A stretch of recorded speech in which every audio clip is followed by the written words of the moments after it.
Every morning, he feeds a ghost.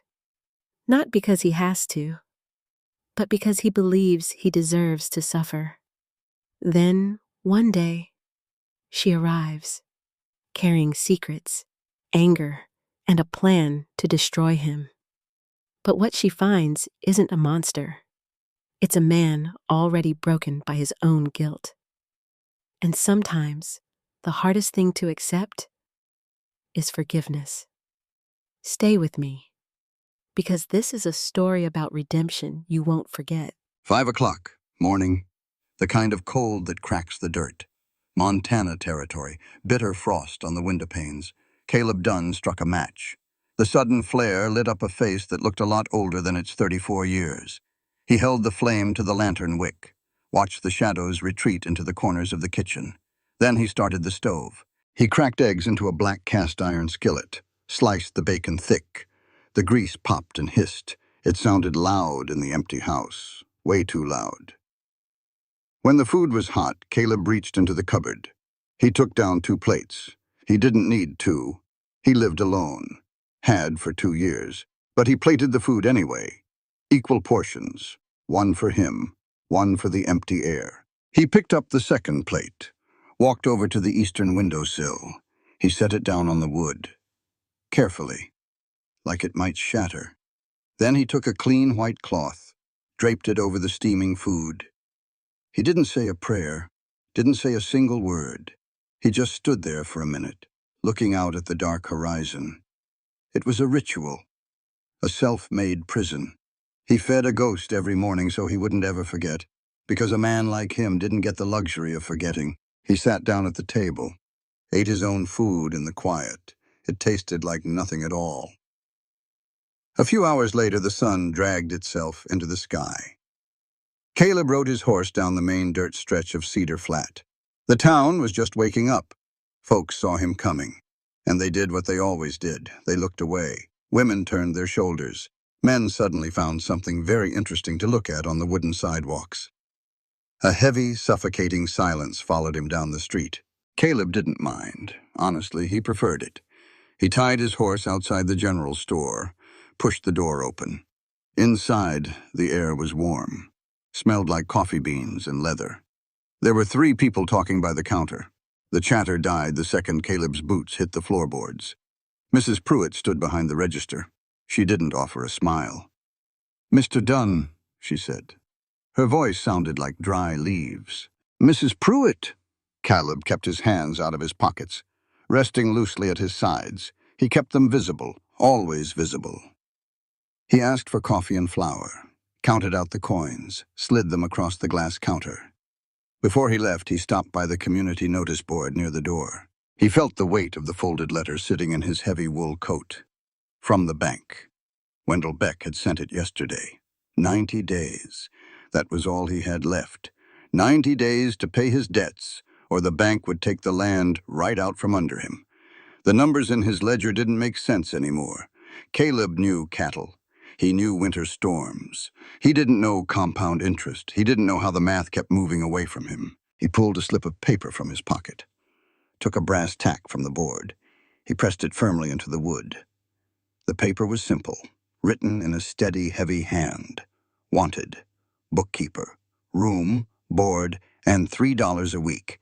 Inquire at the Dunn Ranch. Caleb stared at the paper for a long time.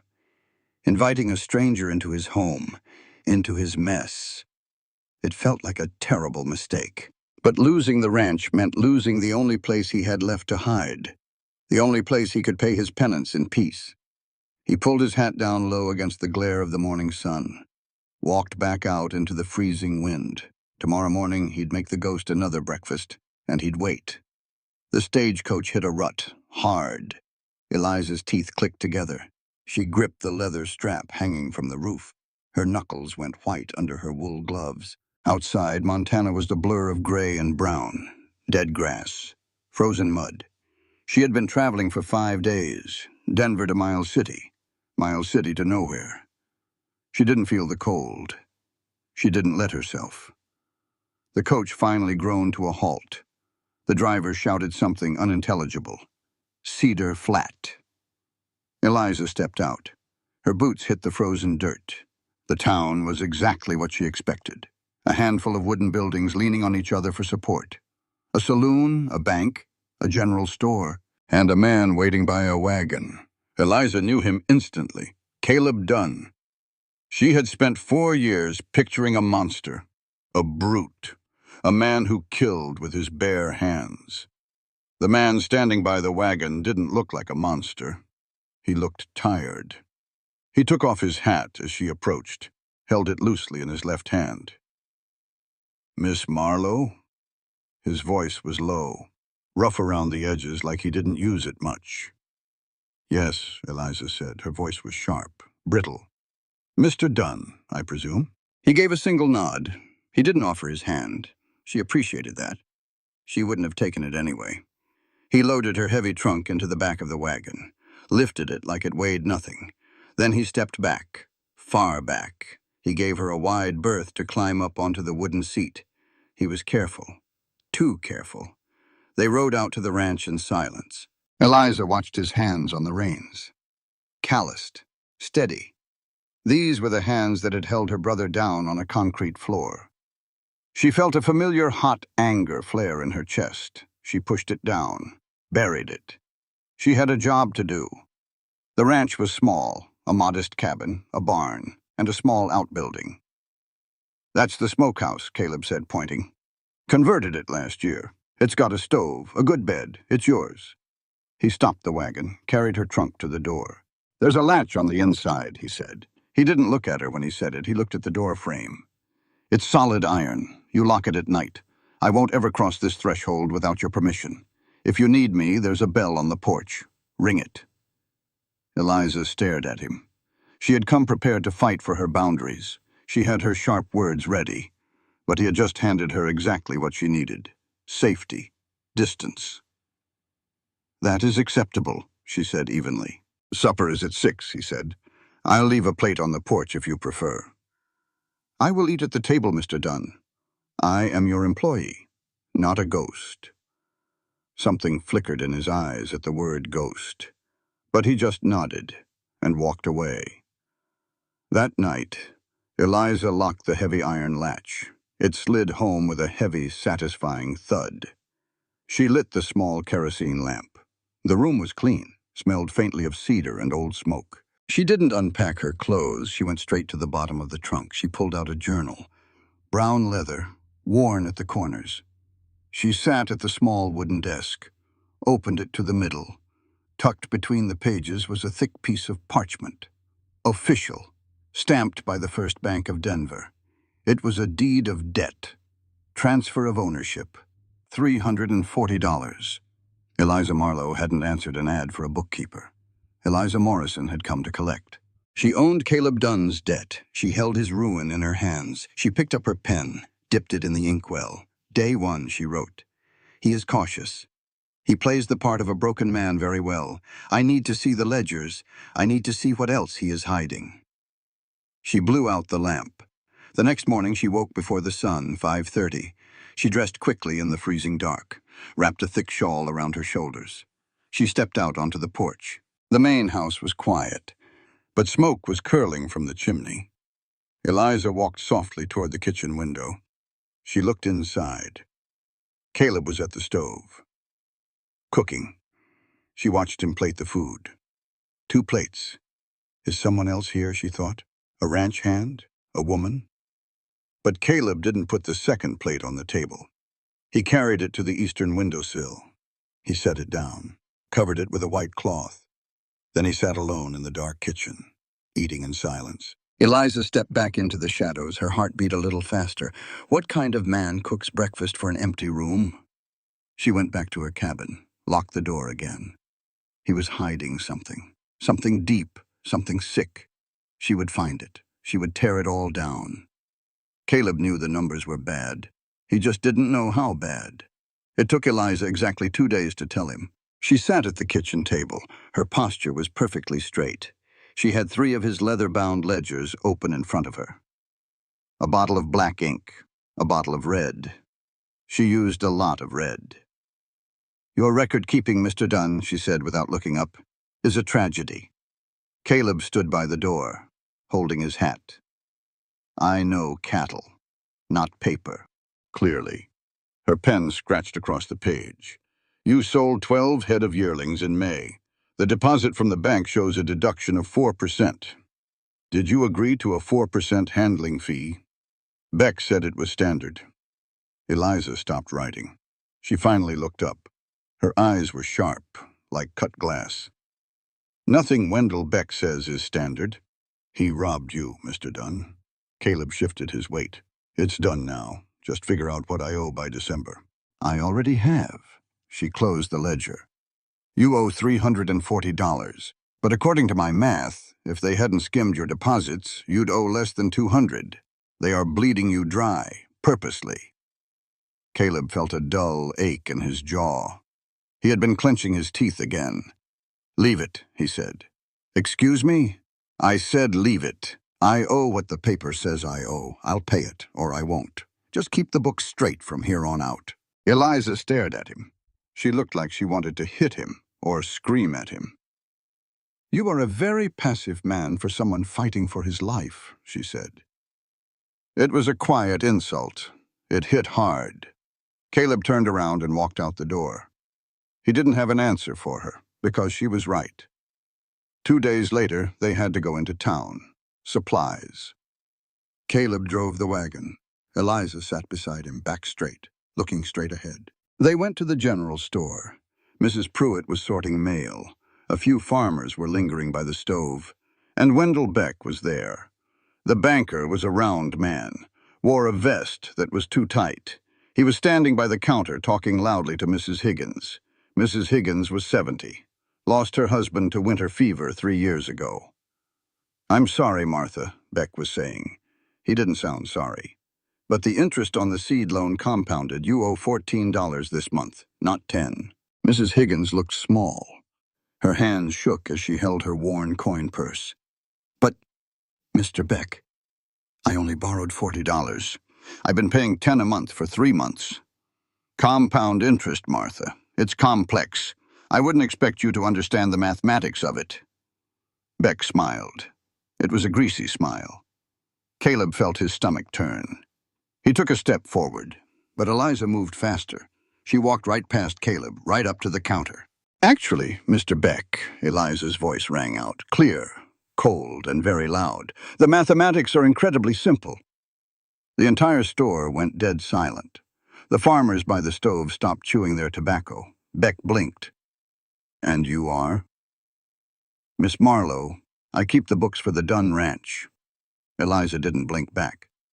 And I happen to know the territorial limits on agricultural loans. Maximum interest is 8% annually, not monthly. Beck's face flushed. Red patches bloomed on his neck. Now listen here, little lady. Don't interrupt me. Eliza's voice cracked like a whip.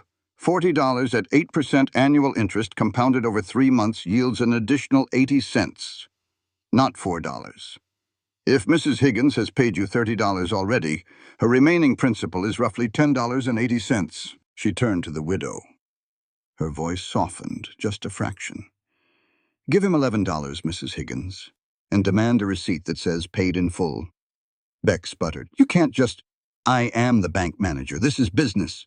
This is theft, Eliza corrected him, loudly, so everyone could hear. And if you press this woman for a single cent more, I will personally write a letter to the territorial governor's office in Helena, outlining your fraudulent lending practices.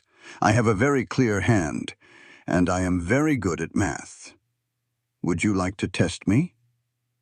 Nobody breathed. Beck looked at Eliza.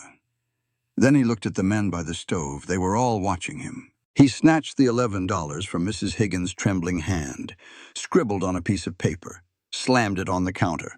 He stormed out of the store. The bell above the door chimed violently. Eliza turned back to the shelves. Mrs. Pruitt, 5 pounds of sugar, please. Mrs. Pruitt stared at her, wide-eyed. Then she scrambled to get the sugar. As they walked out to the wagon, Caleb heard the whispers start. Did you see that? Who does she think she is? Difficult. That's what she is. A difficult woman. Caleb didn't say a word on the ride back. Neither did Eliza. But he looked at her differently. She wasn't just guarded. She was a weapon. She saw wrong, and she didn't just look away like the rest of them. Like he did. She fought. The next morning, 5 o'clock, bitter cold. Caleb was at the stove. The skillet was hot. He heard the kitchen door open behind him. Eliza walked in. She was early. He didn't turn around. He just kept cooking. He cracked the eggs, sliced the bacon. He took down the first plate, plated it, set it on the eastern windowsill, covered it with the white cloth. He took down the second plate, his plate. Then he paused. He reached back up into the cupboard. His fingers brushed the wood. He pulled down a third plate. He loaded it up. Hot eggs, crispy bacon, a heavy warm biscuit. He carried it to the table. He set it down on the wood. He slid it across the table until it rested in front of the empty chair opposite his own. Eliza stood by the door, watching him. Her eyes were wide, confused. "I can cook for myself, Mr. Dunn," she said. Her voice was defensive, a shield going up. Caleb pulled out his chair, sat down. He poured a cup of black coffee, set it next to the third plate. He looked across the table at her. He saw the tension in her jaw, the exhaustion in her eyes. Fighting the world took a lot out of a person. He knew that. "I know," Caleb said. His voice was quiet, steady. "But you're going to need your strength to fight this town. Eat." Eliza stared at the steaming plate. Then she looked at him. For the first time since she arrived in Cedar Flat, she didn't have a sharp word ready. She walked to the table, pulled out the chair, and she sat down. The bacon was perfect. That was the thing that bothered Eliza the most. It wasn't burned, it wasn't raw. It was cooked with an even, patient heat. She sat at the heavy wooden table, staring at the plate Caleb had slid in front of her. Steam rose off the eggs. The coffee in the tin cup was black and smelled like chicory. He hadn't said a word. He had just set it down, pulled out his chair, and started eating his own breakfast. And over on the eastern windowsill, that third plate sat under its white cloth, getting cold. Eliza picked up her fork. Her hand felt heavy. She took a bite. It was warm. It tasted like a home she hadn't known in years. She swallowed hard. The food felt like a betrayal. She had come to Cedar Flat with a very clear picture in her head. Caleb Dunn was a brute, a man who solved problems with his fists, a man who had dragged her brother Robert into a freezing cell, thrown him to the concrete floor, and left him to die in the dark. Monsters didn't cook perfect bacon. Monsters didn't leave a wide berth for a woman walking through a doorway. Monsters didn't endure the mockery of an entire town in silence. It didn't fit. Nothing fit. She finished the meal, washed her plate in the tin basin. Caleb had already gone out to the barn. Eliza walked back to the smokehouse. The frost crunched under her boots. The air was sharp enough to cut her lungs, but she barely felt it. She locked the heavy iron latch, walked past the neat stack of ledgers on her desk. She went to the trunk at the foot of her bed. She knelt on the braided rug, lifted the heavy lid. The smell of lavender and old paper drifted up. She bypassed her woolen skirts, bypassed the spare boots. She reached the false bottom. She pulled out a flat, leather-bound folder. Her hands were completely steady. They always were when she worked. But her chest felt tight. She sat at the desk, untied the leather string. Inside was a single sheet of newsprint, cut cleanly from the Portland Weekly Courier, dated April 12, 1879. The paper was yellowing at the edges, brittle. 4 years was a long time for cheap paper, a long time for a lie to live. Eliza smoothed it out on the wood. The headline was printed in bold, heavy type. "A Deputy's Rage, How Silver Falls Lost a Son," by Eliza Morrison. She stared at her own byline. 4 years ago, seeing her name in print had felt like a triumph, a strike for justice. Now the letters just looked black, cold. She read the first paragraph. She didn't need to. She had it memorized. She had recited it in the dark 100 times. The badge of a lawman is meant to be a shield. In Silver Falls last week, it became a hammer, Robert Morrison, a local merchant of good standing, was brutally taken from his family by the very hands sworn to protect this territory. Deputy Caleb Dunn did not serve justice. He served only his own violent temper. Eliza closed her eyes. A local merchant of good standing. That was what her mother had told her. Her mother had arrived at the newspaper office in tears, her face drawn, her hands shaking. "They killed your brother, Eliza? That animal with a badge killed him." Eliza was 24.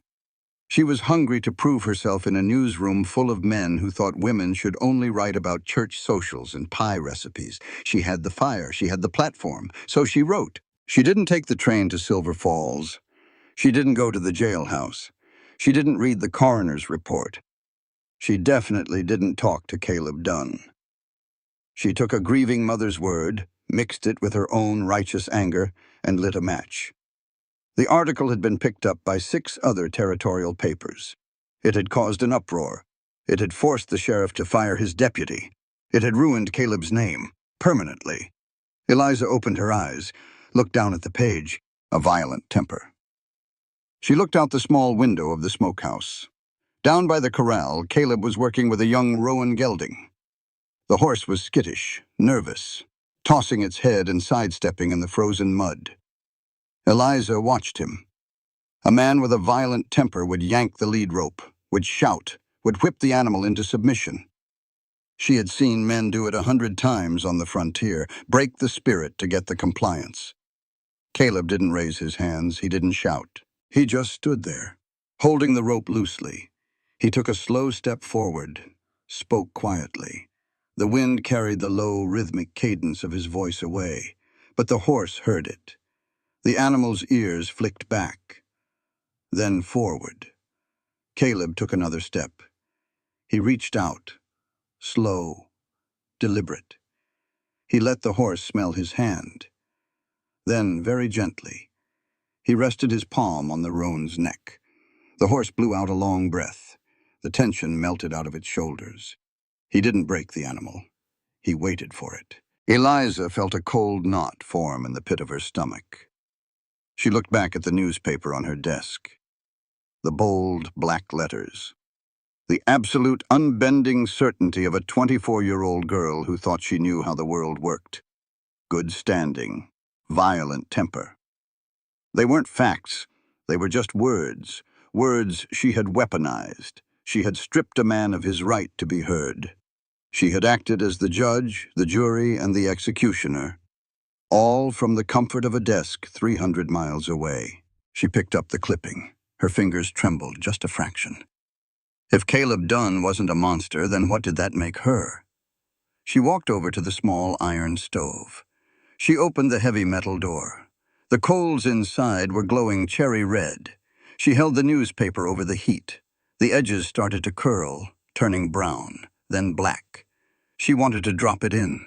She wanted to watch the lie turn to ash and float up the chimney. But she couldn't. Burning the paper wouldn't undo what she had done. It wouldn't give him his name back. It wouldn't explain why he set a plate for a ghost every single morning.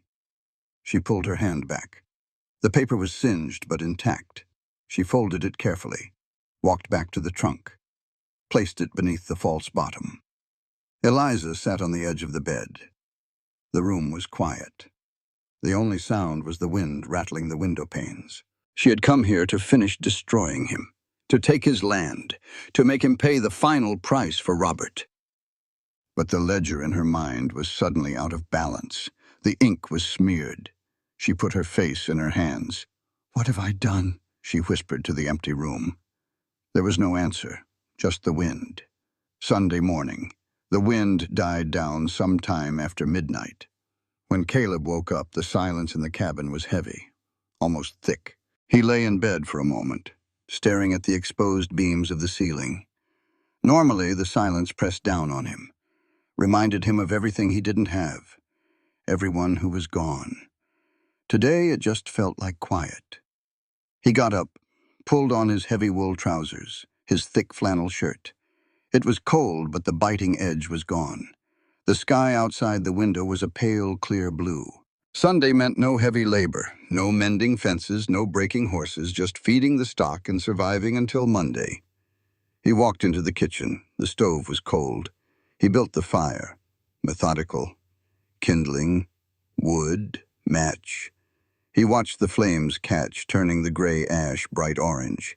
He went to the cupboard, reached for the skillet. He pulled out the bacon, the eggs. He reached for the plates. His hand hovered over the stack. For 2 years, it had been an unconscious movement. One plate for the man who lived, one plate for the man who died. A daily confession, a daily penance. He looked at the eastern windowsill. The wood was worn there, scratched from the bottom of the plate being set down and picked up day after day. He thought about the ghost, Robert Morrison. Caleb closed his eyes. The memory of the cell usually hit him like a physical blow. The smell of damp stone, the sound of the struggle, the sickening crack of bone against concrete. But today, the memory felt distant, like it was finally starting to settle. He opened his eyes. He looked out the window toward the smokehouse. Smoke was drifting lazily from the small tin chimney. She was awake, Eliza. The woman with the sharp tongue and the sharper mind. The woman who had stood in the middle of the general store and told Wendell Beck to go straight to hell without using a single curse word. She didn't look at him with pity. She didn't look at him with fear. She just looked at him. Caleb took a breath, a real deep breath. It filled his lungs completely. He reached into the cupboard. He took down one plate, set it on the table. He took down a second plate, set it on the table opposite the first. He pulled his hand back. He didn't reach for a third. He turned his back on the windowsill. He put the skillet on the stove. 10 minutes later, the back door opened. Eliza walked in. She was wearing a heavy dark blue dress, a gray wool shawl wrapped tightly around her shoulders. Her dark hair was pinned up, neat and severe. She brought the cold air in with her. "Good morning," she said. Her voice was quiet, neutral. "Morning," Caleb said. He plated the food, pushed her plate across the table. She sat down. She reached for her coffee. Then she stopped. Her eyes flicked to the eastern windowsill. It was empty, just bare wood and morning sunlight. She looked back at the table. Just 2 plates, 2 cups of coffee. She looked up at Caleb. Her eyes were wide, searching, asking 100 questions without making a sound. Caleb met her gaze. He didn't look away. He didn't offer an explanation. He just picked up his fork. Eliza stared at him for a long moment. The sharp, analytical part of her seemed to short-circuit. She swallowed, looked down at her plate, picked up her own fork. They ate in silence. It wasn't a tense silence, not like the first few days. It was just quiet. The sound of silver on tin, the crackle of the wood in the stove. It was the sound of 2 people occupying the same space and deciding it was all right. After breakfast, Caleb put his coat on, grabbed his leather gloves. "I'm walking the North Line," he said, "checking for downed wire from the storm." "I'll come," Eliza said. Caleb paused with his hand on the doorknob. He looked back at her. She wasn't dressed for a long walk in the brush, but her chin was set. "All right," he said. They walked out into the cold. The sun was bright, blinding against the patches of white snow that still clung to the shadows. The ground was hard as iron. Caleb walked a steady pace. He didn't slow down for her, but he didn't try to lose her either. Eliza followed, 10 paces behind. They followed the barbed wire fence that marked the edge of Caleb's property. 160 acres of dry, hard land. Every now and then, Caleb would stop, check a post, pull a wire taut with his gloved hands. Eliza would stop when he stopped. She didn't ask questions. She didn't complain about the cold biting through her boots. She just stood there, watching the horizon. They walked for an hour, following the gentle rise and fall of the prairie. They reached the creek at the northern edge. The water was half frozen, clear and shallow, running over smooth gray stones. Ice clung to the dead reeds along the bank. Caleb stopped under a massive twisted willow tree. Its branches were bare, reaching up into the blue sky like old bones. He leaned against the trunk, pulled his hat down slightly against the glare. Eliza stopped a few feet away. She wrapped her shawl tighter, stared down at the running water. "It's quiet out here," she said. It was the first time either of them had spoken since leaving the house. "Usually is," Caleb replied. He watched her.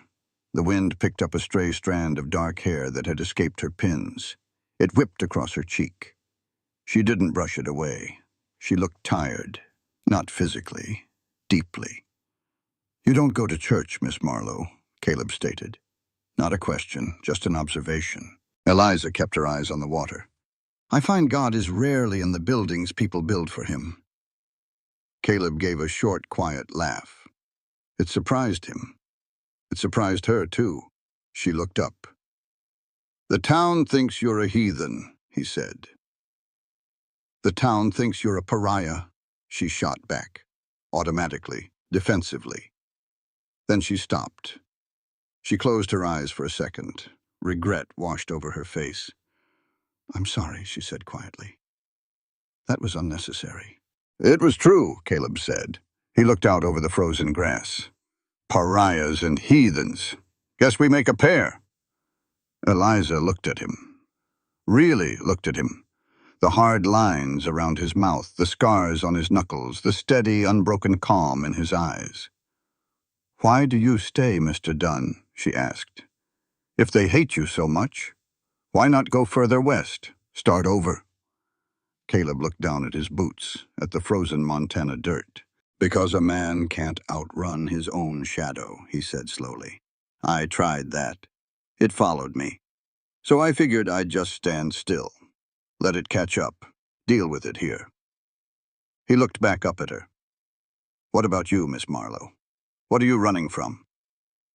Eliza stood perfectly still. The wind rustled her heavy skirts. She could tell him the truth. Right now, she could say, "I'm running from the damage I did to you. I'm running from my own brother's ghost." She opened her mouth. The words were right there, heavy on her tongue, but she looked at his face. He looked at peace. For the first time since she had arrived, the haunted look in his eyes had receded. He hadn't set the third plate this morning. He was trying to step out of the grave. She couldn't push him back in. Not today. "I suppose," Eliza said softly, her voice barely carrying over the sound of the creek, "I'm looking for a ledger that finally balances." Caleb nodded slowly. He understood that. He understood ledgers that wouldn't balance. "Well," he said. He pushed off the willow tree. "Long walk back. You ready?" "Yes," she said. They turned away from the creek, started the long trek back toward the cabin, still not side by side, still 10 paces apart. But as they walked, the distance between them didn't feel like a barrier anymore. It felt like a bridge. Caleb listened to the steady crunch of her boots behind him. He didn't know who she really was. He didn't know what she was hiding. But as they walked under the vast, clear Montana sky, he realized something that scared him more than Wendell Beck, more than the bank, more than the town's whispers. He was glad she was there. The numbers were finally making sense, and Eliza hated it. She sat at the small desk in the smokehouse. The kerosene lamp cast a yellow circle over the open books. It was past midnight. The fire in the iron stove had burned down to embers. She pulled her shawl tighter, dipped her pen in the ink. She had gone through every receipt, every banknote, every scrap of paper Caleb Dunn had shoved into the wooden crate under his bed. It was a mess, a disastrous, chaotic mess. But it was an honest one. Caleb wasn't hiding money. He wasn't gambling. He wasn't drinking it away at the saloon. He was just a man trying to pull a living out of frozen dirt, getting squeezed dry by a crooked bank. By her calculations, if the bank foreclosed in December, they would take the ranch, the cattle, and the equipment. They would leave Caleb with nothing. And it was all perfectly legal. Eliza rubbed her eyes. They burned from the smoke and the strain. She reached into the bottom of the crate. Her fingers brushed against something hard. It wasn't paper. It was a small, flat tin box. She pulled it out. It was heavy, sealed tight, but not locked. She hesitated. Opening this wasn't bookkeeping, it was trespassing. But she was already a trespasser. She had come here under a false name, carrying a debt she had bought with the sole intention of destroying him.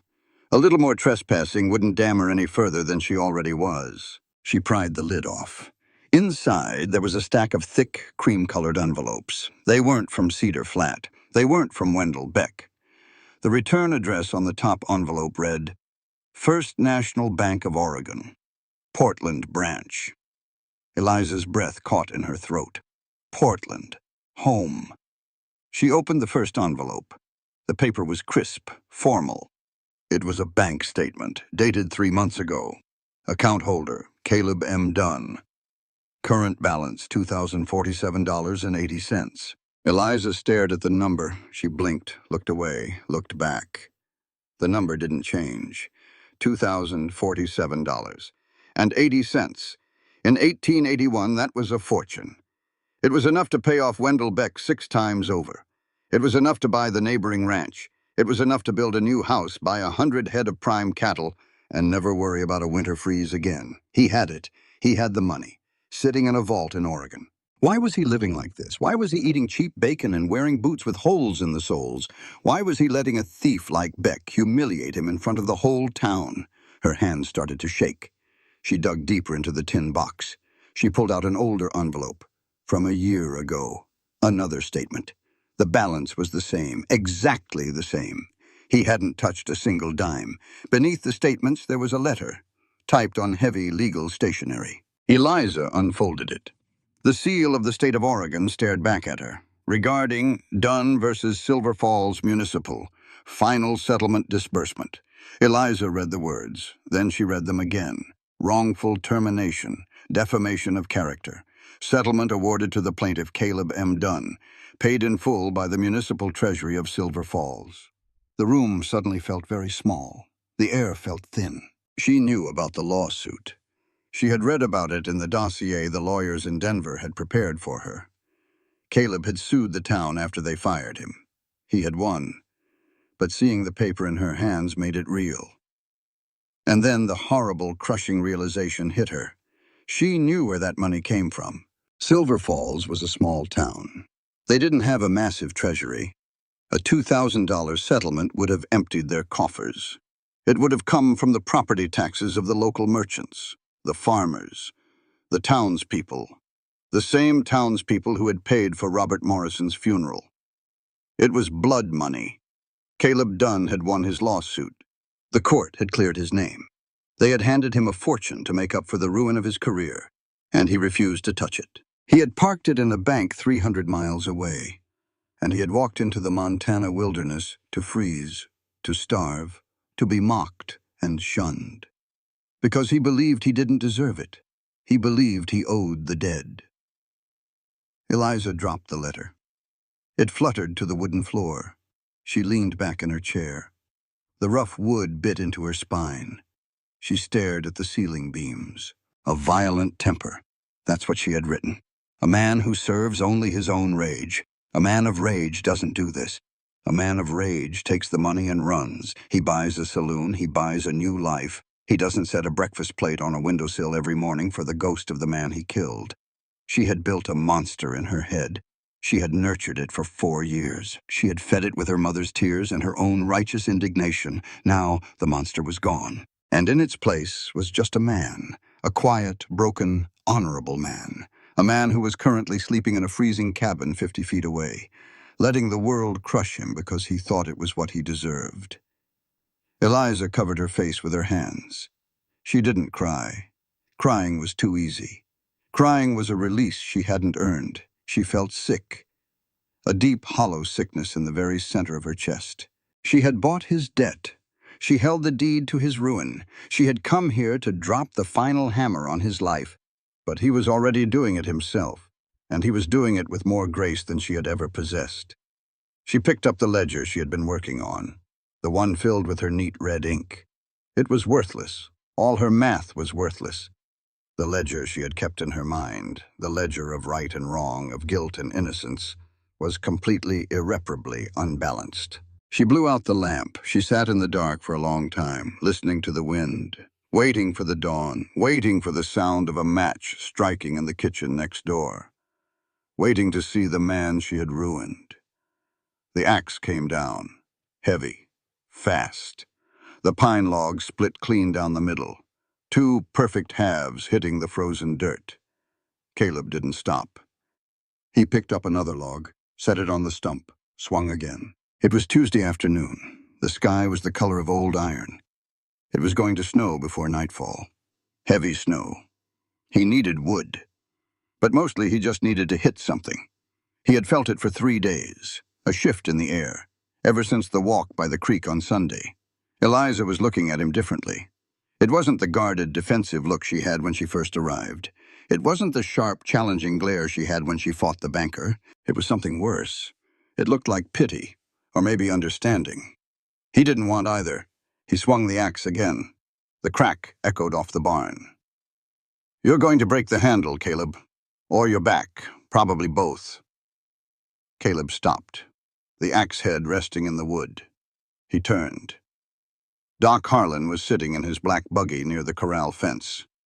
The old horse was blowing steam into the cold air. Doc was wrapped in a heavy buffalo coat. He had a pipe clamped between his teeth. He looked tired. "Doc," Caleb said. He wiped the sweat off his forehead with the back of his glove.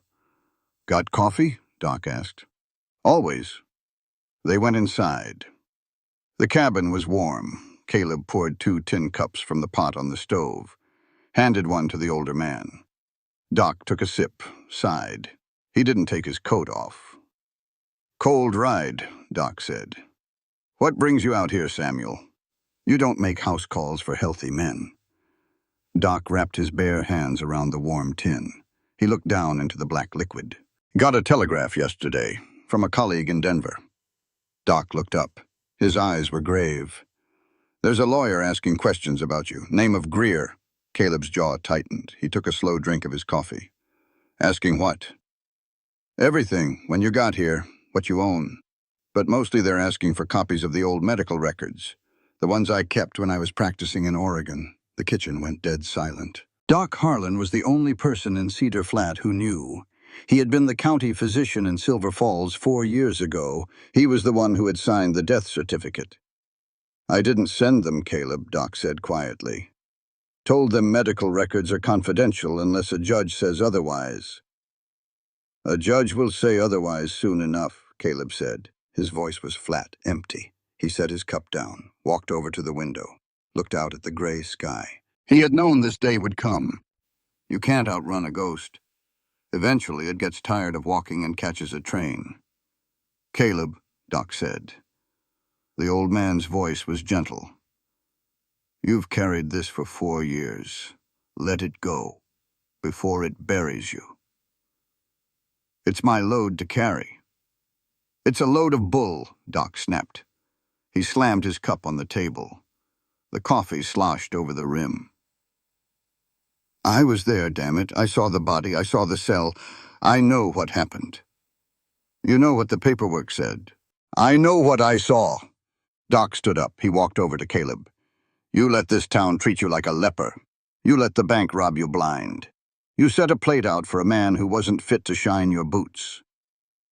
"He was a human being, Doc." "He was a thief, Caleb, and a coward." Caleb closed his eyes. "Tell her," Doc said softly. He gestured toward the window, toward the smokehouse. "That girl out there, she's smart. She sees you. Tell her the truth before some lawyer from Denver comes up here and tells her a lie. She doesn't need to know my sins." "It wasn't a sin." Doc's voice broke. "It was a mistake, a terrible, tragic mistake. But it wasn't murder." Caleb opened his eyes. He looked at the old doctor. "Tell me," Doc pushed. "Say it out loud, Caleb, just once. Say it." Caleb looked away, back out the window. The memory rose up in his throat like bile. He swallowed hard. "It was November," Caleb said. His voice was a rasp, barely a whisper. Doc sat back down at the table. He didn't say a word. "Cold, like today," Caleb continued. He didn't look at Doc. He looked at the snow starting to fall outside. We got the warrants on a Tuesday. The federal marshal brought them in. 20 counts of wire fraud, grand larceny. He paused. Robert Morrison. The name tasted like ash in his mouth. He looked like a gentleman, suit, tie, gold pocket watch. But he was selling land he didn't own. Nez Perce territory. Government hadn't even finished the treaty. Caleb's hands curled into fists at his sides. 20 families bought deeds from him, poor folks, immigrants. People who had saved every dime they had for 5 years to buy a piece of dirt out west. They packed their wagons, came out in October, and found out the paper they held was worthless. I remember, Doc said softly. Winter was coming, Caleb said. They had no money, no land, no shelter. 3 babies died of the croup before December 1st, because Morrison took their money and bought a new house in Portland. Caleb turned away from the window. He looked at the floor. Sheriff sent me to bring him in. Morrison was at a hotel, drinking whiskey. When I put the cuffs on him, he laughed, said his lawyers would have him out by morning. Caleb walked back to the table. He leaned his hands on the wood. But he didn't want to spend the night in a cell. When we got to the jailhouse, he fought. He wasn't big, but he was mean. He kicked, he bit, he grabbed my gun belt. Caleb closed his eyes again, seeing it, living it. We went through the door, hard. He tripped on the threshold. I was holding him. We went down. He hit his head on the concrete floor. The silence in the kitchen was heavy. He stopped fighting, Caleb whispered. He just lay there, groaning. I pulled him up, threw him on the cot, locked the door. Caleb opened his eyes, looked at Doc. I locked the door, Samuel. I didn't check his eyes. I didn't check his skull. I was so angry, I was so tired, I just thought he was sleeping it off, or faking it. He had a subdural hematoma, Caleb, Doc said. Even if you had checked, there was nothing you could have done in 1878, nothing I could have done. I should have looked, Caleb's voice finally broke. The shout echoed in the small room. I was a lawman, it was my job to look. I walked out, and I didn't go back down to that cell for 12 hours. When I did, he couldn't stand. He couldn't speak. Caleb sank into his chair. He buried his face in his hands. 3 days later, he was dead, and I killed him. Doc Harlan reached across the table. He put his weathered hand on Caleb's shoulder. He gripped it hard. You arrested a man who was destroying 20 families, Doc said. His voice was firm, unyielding. He fought you. He fell. You made a mistake by not checking him. But you did not murder him, Caleb. You stopped a monster. The newspapers didn't think so, Caleb muttered through his hands. The newspapers are written by fools who have never had to hold a violent man down in the dark, Doc snapped. Doc stood up, buttoned his heavy coat. Greer is coming, Doc said, or someone like him. The past is catching up. You can't fight it by chopping wood, Caleb. You have to stand up. Doc walked to the door. He paused with his hand on the latch. That girl in the smokehouse, Eliza. She's strong. If the storm breaks, you're going to want someone like her standing next to you.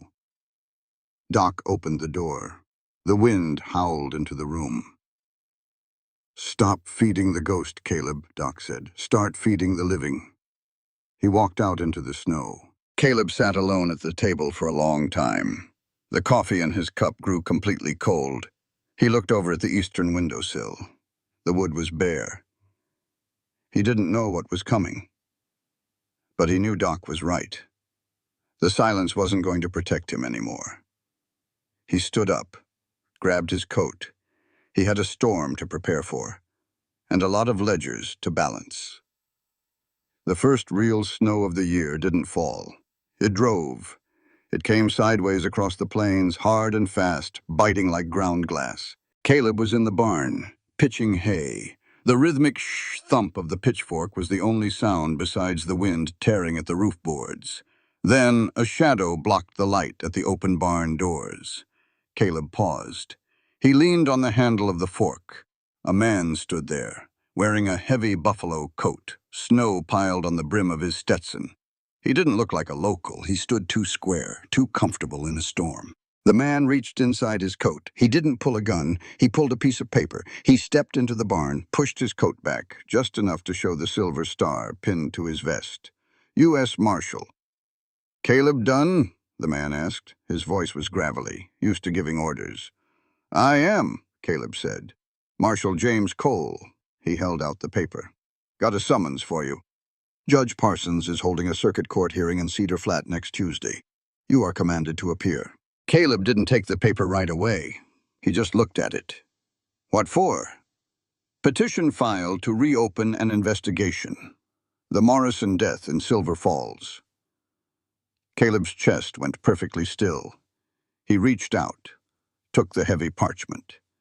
His leather glove smeared the wet ink slightly. "Who filed it?" Caleb asked. "Can't say. Not my job. Just make sure you're there at 9 in the morning, Dunn, or I come back with iron." Cole turned, walked back out into the blinding white, mounted his horse, and rode toward town. Caleb stood in the center of the barn for a long time. The paper felt like a lead weight in his hand. 4 years. He had waited 4 years for the other shoe to drop. Now it was here. He didn't go back to the house. He stayed in the barn until his fingers were numb. Up in the smokehouse, Eliza was wrapping herself in her heavy wool shawl. She had seen the man ride up. She had seen the star. She knew what it meant. Greer, the lawyer in Denver. He had finally moved. But something wasn't right. She hadn't authorized Greer to file a petition yet. She had told him to wait, to hold off until she finished her investigation. Eliza practically ran to the main house. She needed to hitch the wagon. She needed to get to the telegraph office. She rode into Cedar Flat through the storm. The town was empty. Everyone with sense was by a stove. She burst into the general store. Mrs. Pruitt was sitting by the iron heater knitting. "Mrs. Pruitt, the telegraph," Eliza said, out of breath. "Lines are down," Mrs. Pruitt said, not looking up. "Storm took them out an hour ago, might be down for days." Eliza cursed under her breath, a very unladylike curse. Mrs. Pruitt stopped knitting. "I need to know if any legal mail came through here in the last 2 weeks," Eliza demanded. Mrs. Pruitt narrowed her eyes. "Mail is private, Miss Marlowe." "Not when it comes to the Dunn Ranch," Eliza countered. "A marshal just rode out there. Someone filed a petition in Denver. If you know who it was, you need to tell me." Mrs. Pruitt hesitated. She liked gossip, but she didn't like federal trouble. "It wasn't Denver mail coming in," the old woman finally muttered. "It was mail going out, 3 letters in the last month, addressed to a law firm in Denver. Greer and something." Eliza stepped closer. "Who sent them?" "Clara Dunlop." The name didn't register at first. Clara Dunlop, the quiet, mousy widow who lived on the neighboring ranch. The woman who had asked Eliza about her accent a few weeks ago. "Clara?" Eliza echoed. "Why would she—" She didn't finish the sentence. She turned and ran back out into the snow. She drove the wagon straight past Caleb's property, another 2 miles down the road, to the Dunlop place. The house was small, neat, plumes of smoke rising from the chimney. Eliza hammered on the door. A minute later, it opened. Clara stood there, wearing an apron over a plain gray dress. "Miss Marlowe?" Clara looked surprised. "In this weather? Come in, please."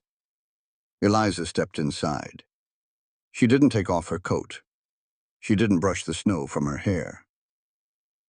"You wrote to Greer," Eliza said, flat, direct. Clara froze. Her hand hovered over the back of a wooden chair. "Mrs. Pruitt talks too much," Clara said softly. She didn't look scared. She just looked tired. "Why?" Eliza demanded. "What is Caleb Dunn to you?" Clara looked up. Her eyes were hard, harder than Eliza had ever seen them. "He isn't anything to me. But the man he murdered was." Eliza felt the room tilt, just a fraction. "My maiden name," Clara said, her voice trembling but resolute, "was Morrison. Robert was my half-brother. My father remarried after his first wife died. We didn't grow up together. He was older, but he was my blood." Eliza couldn't breathe. Her mind spun. Robert's father had left them when she was a baby, moved east, started over. She knew there was a second family, but they had never met. They were just names on a distant piece of paper. Clara Dunlop was Clara Morrison. "I've lived next to him for 2 years," Clara said. Tears pooled in her eyes, but they didn't fall. "I watched him plant crops. I watched him buy cattle. I watched him live while Robert is rotting in the ground. I promised myself I would see him answer for it. I promised." Eliza stared at the woman, at her sister. Clara wasn't a villain. Clara was doing exactly what Eliza had done 4 years ago. She was fighting for a ghost. She was fighting for a brother she loved. And she had no idea who she was talking to. Eliza couldn't say it. She couldn't say, "I am a Morrison too. I am the one who started this." She backed away, felt for the doorknob. "I have to go," Eliza whispered. She bolted out the door, scrambled into the wagon. She drove the horses hard through the snow, blinded by the whiteout and the tears she refused to shed. It was dark when she got back to the ranch. The storm was howling, rattling the window panes of the smokehouse. Eliza sat on the edge of her bed, still in her damp coat. She had a choice to make. She could pack her trunk, leave the money, leave the ledger, leave the debt. Take the stagecoach back to Denver and let Clara tear Caleb apart in court. Or she could tell the truth. She looked at the heavy iron latch on her door, the lock Caleb had given her to make her feel safe.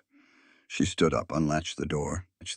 She walked across the 50 feet of frozen yard to the main cabin. The wind pushed against her, trying to keep her away. She reached the porch. She didn't knock. She just opened the door. Caleb was sitting by the fire. He was carving a piece of pine with a pocket knife. Shavings curled onto the floorboards. He looked up when she walked in. He didn't look surprised. He just closed the knife, set it down. "The marshal came," Eliza said. Her voice shook, not from the cold. "I know," Caleb said. "You don't know everything." Eliza walked closer to the fire. She stood in the center of the braided rug. She looked at this man, at the lines around his eyes, at the steady, quiet way he held himself. She took a breath. "My name is not Eliza Marlowe. It's Eliza Morrison." Caleb didn't move. He didn't blink. "Robert Morrison was my brother," she continued. The words rushed out now, a flood breaking a dam. "I wrote the article in the Portland Weekly Courier. I called you a murderer in print. And 4 months ago I bought your bank debt from Wendell Beck. I came here to ruin you. I came here to take the last thing you had." Silence, heavy and suffocating. The fire popped. "Clara Dunlop is my half-sister," Eliza said. Her voice broke. "She filed the petition. I didn't know she was here. I didn't know she was doing it. But she's finishing what I started." She stood there, waiting for the explosion, waiting for him to stand up and throw her out into the storm. She deserved it. Caleb looked at her for a long time. His face was a mask of worn leather, unreadable. Finally, he leaned forward, rested his elbows on his knees. "You have a tell," Caleb said softly. Eliza blinked. "What?" "A tell, like in poker." He looked at the fire. "Whenever you look at that grave behind the smokehouse, you rub your thumb against your index finger, like you're holding a pen. You look at that dirt exactly the same way I do, like you owe it an apology." Eliza stared at him. "You knew?" "I knew you weren't a bookkeeper from Ohio. You talk like an educated woman from the coast. And I knew you hated me the day you stepped off the stagecoach. Why didn't you send me away?" Caleb stood up. He walked over to the window, looked out into the dark. "Because you had the right to look me in the eye," he said. "I took your brother's life, accident or not. I took it. You had the right to sit at my table and decide if I was a monster." Eliza felt a sob catch in her throat. She swallowed it down. "I was wrong," she whispered. Caleb turned back to her. His eyes were shadowed. "It doesn't matter anymore, Eliza. The court is coming. The debt is yours. The town is theirs. It's over. No, Eliza said. She stood taller. I won't let her do it. I won't let her lie in a courtroom. She won't be lying. She believes he was innocent. Caleb walked to the door. He opened it. The cold wind blasted into the warm room. He was asking her to leave. Eliza walked to the threshold. She stopped next to him. I am sorry, she said. It was the truest thing she had ever said in her life. Caleb looked down at her. His jaw flexed. 6 o'clock, Caleb said. Eliza frowned. What? 6 o'clock. Breakfast. His voice was hard, but it wasn't cruel. Don't be late. He shut the door. Eliza stood on the porch in the freezing wind. For the first time in 4 years, the ledger in her heart was completely blank. 6 o'clock. The snow had stopped falling, leaving behind a heavy, silent white blanket over Cedar Flat. Eliza walked into the kitchen. She felt sick to her stomach. She hadn't slept a single minute. Caleb was at the stove. He didn't turn around. But he heard her. He took down the first plate, set it on the eastern windowsill, covered it with the white cloth. Then he took down the second plate. His. He paused. Eliza held her breath. This was it. This was where the grace ended. Caleb reached up. He took down the third plate. He filled it. Bacon, eggs, a biscuit. He set it on the table, pushed it toward her chair. He sat down, picked up his fork. Eliza walked to the table. She sat down. Her hands were shaking so badly she had to put them in her lap. He was still feeding her. After knowing exactly who she was, after knowing she had come to destroy him, he was making sure she had a hot meal. She couldn't eat. She just stared at the food. Eat, Caleb commanded quietly. How? She asked. Her voice was barely a whisper. How can you sit across from me? Caleb chewed, swallowed, took a sip of black coffee. Because a man who expects to be judged, he said, can't be a hypocrite and judge someone else. You did what you thought was right for your blood. I understand that. It wasn't right. It was blind. Most loyalty is. Eliza finally picked up her fork. She forced a bite down. It tasted like ash, but she ate it. She owed him that. When breakfast was over, Caleb stood up, put on his heavy coat. Where are you going? She asked. To see Doc Harlan. Tell him to get his records ready for the judge. He walked out. Eliza sat at the table alone. She looked at the plate on the windowsill, the ghost's plate, Robert. She had idolized him, her older brother, the handsome, charming merchant who sent her ribbons from the city and told her she was smart enough to be anything she wanted. But Robert was a thief. He had stolen from people who had nothing. She had to make a choice. She could stay quiet, let the court convene, let Clara present Robert as a martyred saint, let Caleb take the fall to protect the memory of a dead man, family blood, or the truth. Eliza stood up. She grabbed her shawl. She hitched the wagon herself. Her hands were clumsy with the frozen leather straps, but she managed. She drove back to the Dunlop ranch. The sun was blinding on the fresh snow. The air was painfully cold. She knocked on Clara's door. Clara opened it. She smiled, but it was strained. Miss Marlowe, the roads are terrible today. You shouldn't be out. I need to talk to you, Clara, Eliza said, and you need to let me in. Clara stepped back. Eliza walked into this parlor. She didn't sit down. She turned to face the widow. My name is Eliza Morrison, she said. Clara froze. The color drained completely from her face. What? Clara breathed. I am your sister, from Portland. I wrote the article about Robert. I bought Caleb's debt. Clara stumbled back until she hit the edge of the sofa. She sat down. Hard. Eliza? Clara whispered. You're here? Why didn't you tell me yesterday? Because yesterday I didn't know what to do. Today I do. Eliza walked over. She knelt on the floor in front of Clara. She took the older woman's cold hands in her own. Clara, you have to drop the petition. Clara blinked. Confusion quickly hardened into anger. She pulled her hands away. Drop it? Are you insane? We have him. The marshal is here. We can finally clear Robert's name. Robert's name isn't clean, Clara. Eliza's voice was gentle, but it was firm as iron. What are you talking about? Clara snapped. That deputy murdered him in cold blood. No, he didn't. Eliza took a deep breath. Robert was arrested for fraud, grand larceny. Clara shook her head violently. No, that's a lie. That's what the town made up to protect their own. It's the truth, Eliza said. She didn't look away. She forced Clara to meet her eyes. I found the bank records. I found the court transcripts in Caleb's files. Robert sold land he didn't own to 20 families. 20 families, Clara. They lost their life savings. They lost their homes in the winter. Stop it. Clara covered her ears. Eliza reached up and pulled Clara's hands down. You have to hear it, because I refused to hear it for 4 years. I wrote lies because it was easier than believing my brother was a thief.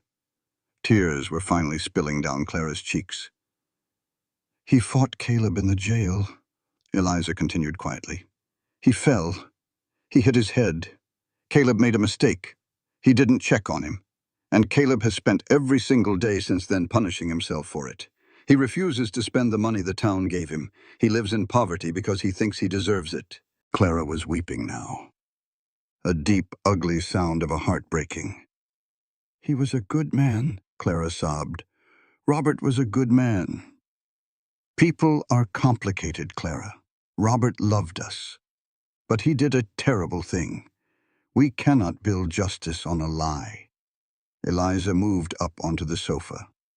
She put her arms around her sister. The sister she had never known. The sister she was currently hurting more than anyone else in the world. They sat there for a long time. The clock ticked on the mantel. What do we do? Clara finally whispered against Eliza's shoulder. We go to court, Eliza said. And we tell the truth, all of it. When Eliza got back to the ranch, it was late afternoon. Caleb was in the corral, breaking ice in the water trough with an iron bar. He watched her pull the wagon in.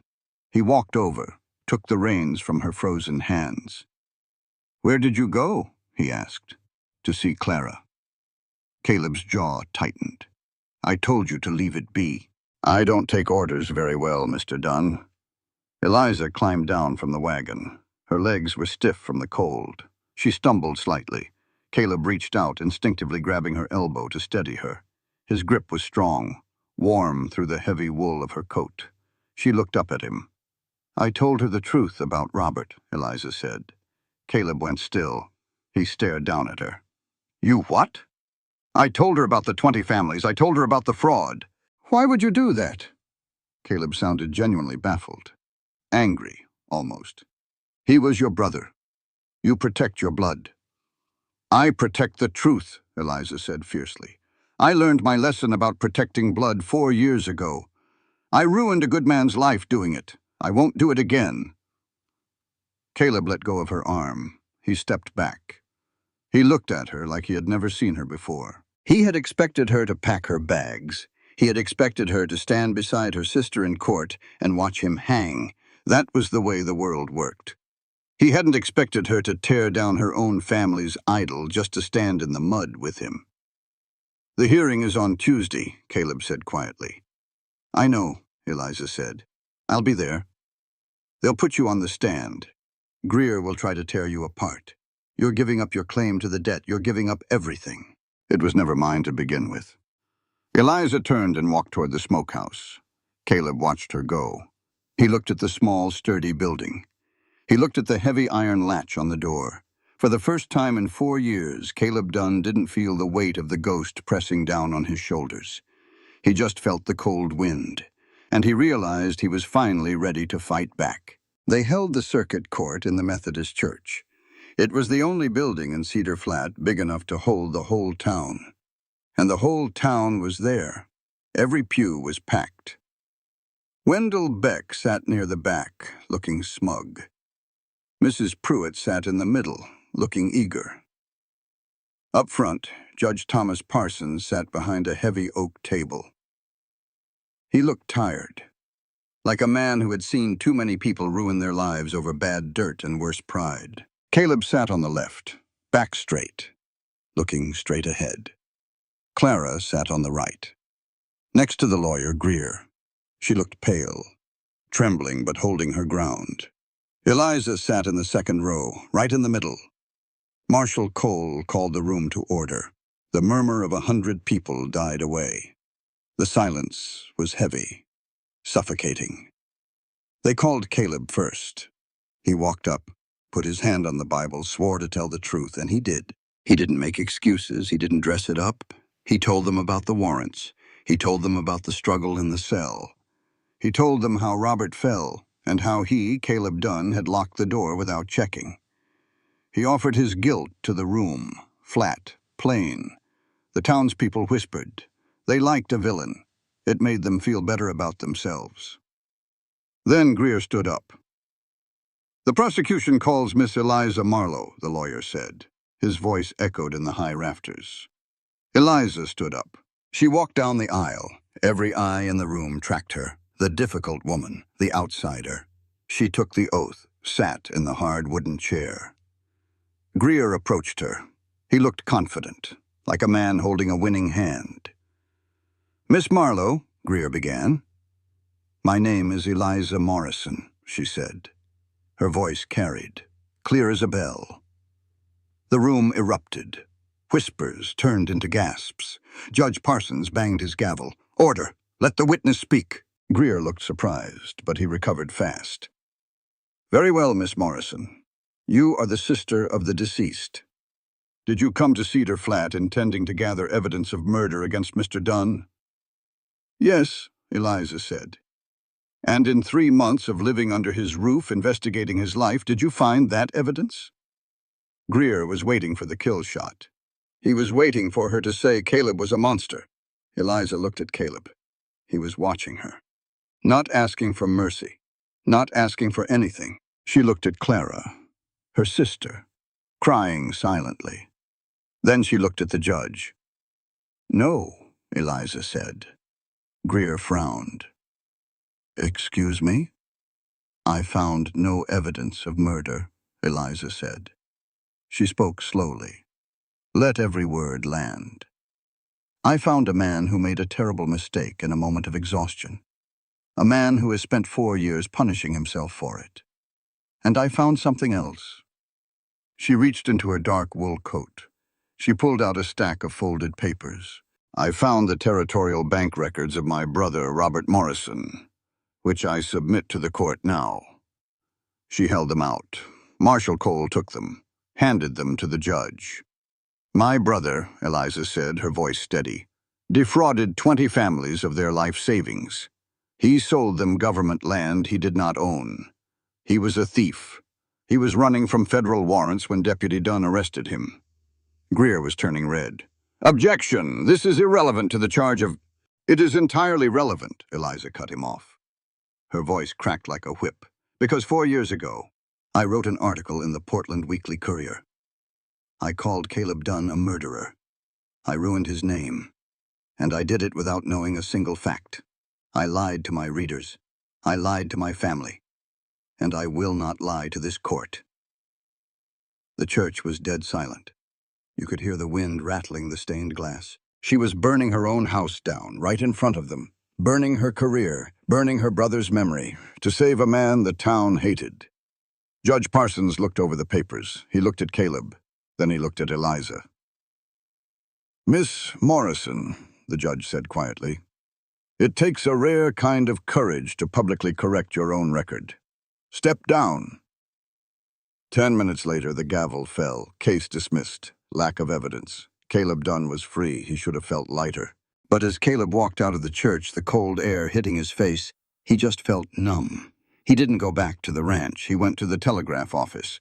He needed to wire the bank in Denver to formally close the investigation accounts. Mrs. Pruitt was there, looking flushed. "Mr. Dunn," she said. She actually looked nervous. Congratulations on the verdict." "Thanks. I need to send a wire to Denver and one to Oregon." Mrs. Pruitt blinked. "Oregon? Oh, well, you don't need to. Miss Morrison already did." Caleb stopped. Did what? Sent a wire to the First National Bank in Portland, first thing this morning. Sent a heavy envelope, too. Registered mail. A cold knot formed in Caleb's stomach. What did she send, Mrs. Pruitt? I shouldn't say. Caleb leaned on the counter. He didn't raise his voice. He just looked at her. What did she send? Mrs. Pruitt swallowed. She wired the bank to close your account, and she mailed a certified draft, $2,000, made out to a territorial trust for 20 homesteading families. She gave it all away, Mr. Dunn. Caleb stepped back from the counter. He turned around, walked out the door, got on his horse. He rode the gelding hard, back to the ranch. When he threw the door to the main cabin open, Eliza was standing by the stove. She was packing a small satchel. She turned around. Caleb slammed the door behind him. The iron latch rattled. You gave away my money, he said. His voice was a low, dangerous rumble. Eliza stood her ground. I paid my brother's debt. It wasn't your money to give. You were never going to touch it, she fired back. You were going to let Wendell Beck take this ranch. You were going to freeze to death on principle. It was my penance, Eliza, not yours, mine. You don't get to decide when I'm done paying. Somebody had to, Eliza shouted. The sound tore from her throat, tears finally spilling over her eyelashes. I took your name, Caleb. Let me give you your life back. The debt is paid. The families have their money. Robert's ledger is closed. She walked right up to him. She didn't flinch. You don't get to be a ghost anymore, she whispered, her voice breaking. At some point, you have to stop paying for being alive. Caleb looked down at her, his chest heaving, his hands clenched into fists at his sides. They were two deeply scarred people, standing in a freezing room, both of them right, both of them wrong. You lied to me for 3 months, he said. His voice was ragged. I know, she said. You came here to destroy me. I know. And then you gave away everything I had without asking. Yes. Eliza looked him dead in the eye. So tell me to leave. Tell me to pack my trunk and get on the stage tomorrow. Tell me, Caleb, and I will. He stared at her. He looked at the fierce, difficult, impossible woman standing in his kitchen. The woman who had fought the whole town for him. The woman who had just burned her own family name to save his neck. He didn't tell her to leave. He turned his back, walked to the door. 6 o'clock, he said, staring at the wood. Don't be late. He walked out the next morning. The sky was the color of bruised iron, bitter cold. Eliza walked across the yard. The snow crunched under her boots. She felt hollow, scraped clean. She opened the kitchen door. Caleb was at the stove. He had already plated the food. He walked over to the eastern windowsill. He set a plate down, covered it with the white cloth. He didn't look at her. Then he walked to the table. He set his plate down. He reached back to the counter, picked up the third plate. He set it down on the wood, across from his chair. Eliza stopped breathing. She walked to the table, pulled out the chair, sat down. Caleb sat across from her. He picked up his coffee cup. I don't forgive you for lying to me, he said. He didn't sound angry anymore. He just sounded tired. I know, she said. I don't know if I ever will. I know. But, Caleb set the cup down. He looked at her, really looked at her. I'd like you to stay while I figure it out. Eliza reached for her fork. Her hand was trembling, but she gripped the metal tight. I'll stay, she said. They didn't have a wedding that year, or the year after. It took 2 full winters before Caleb Dunn asked Eliza Morrison to marry him. And when he did, it was on a Tuesday, standing in the mud by the corral, holding a broken bridle. No grand romance, no poetry, just a question that made sense. The preacher rode in from Miles City. Eliza wore a blue wool dress she'd sewn herself. Caleb wore his Sunday shirt. They didn't promise each other perfection. They didn't say love conquered all, because they knew it didn't. Love didn't conquer the past. It didn't conquer guilt. Love just kept them in the same room long enough to do the hard work that came after. The apple trees Eliza planted that first spring didn't take. Wrong soil. The second planting survived the drought of '85. 7 years later, they bore fruit. Small, tart, imperfect. It was the sweetest thing either of them had ever tasted. Clara lived on the neighboring ranch until she died in 1908. She and Eliza became the kind of sisters who didn't need to write letters. They saw each other on Sundays. They talked about Robert, honestly. They didn't pretend he was a saint. And in that honesty, they finally found peace with him. Caleb visited the grave behind the smokehouse every Monday, until the day his legs gave out, and he never stopped setting the plate, even after they married. Even after their son Samuel was born. Even when the boy grew tall enough to sit at the table himself. The plate always sat on the windowsill, covered in white cloth. When the boy was 20, he finally asked his father why. Caleb was an old man then, gray and weathered. He looked at his son, and he said, "Because once I didn't check on a man who needed checking on, and every morning for the rest of my life I set a plate out to remind myself, someone somewhere is hungry. And it is my job to look." Some folks build love on passion. Some build it on shared dreams. Caleb and Eliza built theirs on something harder, something durable. The willingness to be completely, terribly known. To see the ugliest parts of a person, the mistakes that ruined lives, the secrets that keep folks awake at night. To know all of it. And the next morning to wake up, start the fire, and set a plate on the table anyway. That was the oath she wrote in ink. That was the oath he kept until he died. And for 40 years in a small cabin in Montana, it was enough. This channel shares stories of the Wild West. Cowboys, love on the frontier, the bond between mothers and children, and the quiet compassion between strangers. If this story moved you, don't forget to like, comment, share, and subscribe so more hearts can hear stories that matter. This book is a work of imagination. Names, characters, places, and incidents either are products of the author's creativity or are used fictitiously. Any resemblance to real persons or actual events is unintentional and should not be construed as factual representation. Out here on the open plains, where the wind never truly stops and the land remembers everything, a story like this doesn't end when the last word is spoken. It lingers. It settles into the quiet spaces between people, just like the long Montana winters settle into bone and memory. Because what we witnessed was never just about a man and a woman, or a debt and a courtroom. It was about the weight a human soul can carry, and the moment it finally decides to set that weight down. Caleb Dunn spent years believing that survival was something he had to earn through suffering.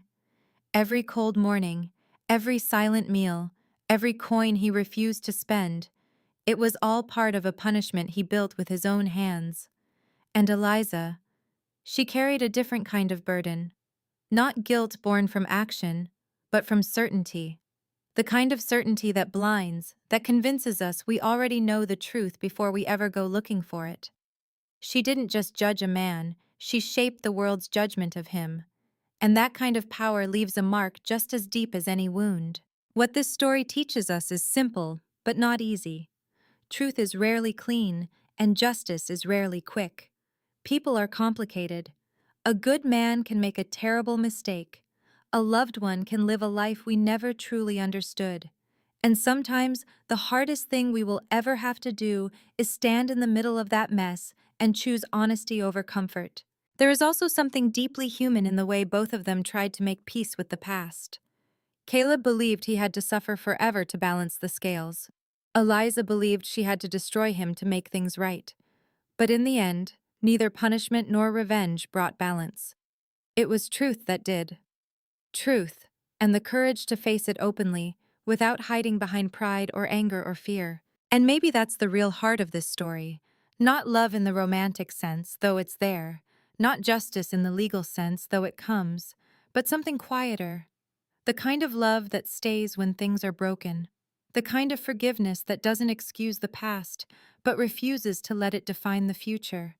The kind of connection that says, "You don't have to carry this alone anymore." In a world that often demands quick judgments and simple answers, this story reminds us to pause, to look deeper, to ask questions before we condemn, and most importantly, to understand that redemption is not something given, it's something built, piece by piece, through truth, accountability, and the willingness to change. Because in the end, no one is just the worst thing they've done, and no one is beyond the reach of compassion. And maybe, just maybe, the greatest lesson we can take from this story is this. Sometimes the bravest thing a person can do is stop feeding the ghosts of the past and finally choose to live.